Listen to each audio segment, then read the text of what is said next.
169 બાળકીઓ ઉપર આપણા ગુજરાતમાં આવી ઘટનાઓ બની છે। આપ સૌ સાક્ષી છો, જે વડીલો છે એમણે જોયું છે, કોંગ્રેસની સરકારો હતી, રાત્રે 3 વાગ્યાએ દીકરી દાંડિયા રાસમાંથી, કારણ કે એ વખતે કોઈ એવો નિયમ નહોતો કે 12-1 વાગે દાંડિયા રાસ બંધ કરવા પડે, રાત્રે 3 વાગે દીકરી સાયકલ ઉપર કે ચાલીને ઘેર જતી, ઘટનાઓ ન બની, કારણ કે નિષ્ઠાવાન અને પ્રમાણિક અધિકારીઓ એ ફિલ્ડમાં રહેતા હતા। બદલી બઢતીમાં પોલીસ પાસેથી કોઈ પૈસા કે હપ્તા લેવાતા નહોતા।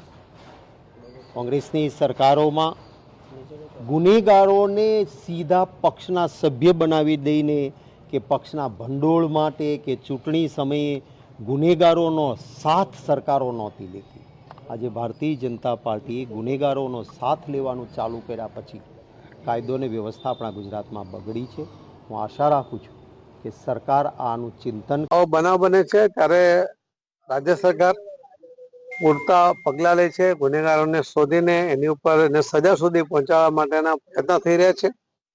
માનનીય પ્રધાનમંત્રી મોદી સાહેબની આ સૂચના બહુ કડક છે અને માનનીય ગુજરાતના મુખ્યમંત્રી શ્રી ભૂપેન્દ્રભાઈ પટેલ એમણે એના માટેની તકેદારીના પગલાં લીધા છે, એના અટકાયતી પગલાં પણ લીધા છે અને એને કોર્ટમાં લઈ જઈને સજા કરવા સુધીના પ્રયત્ન આજે ગૃહમંત્રી શ્રી હર્ષભાઈ ને બધા મળીને કરી રહ્યા છે।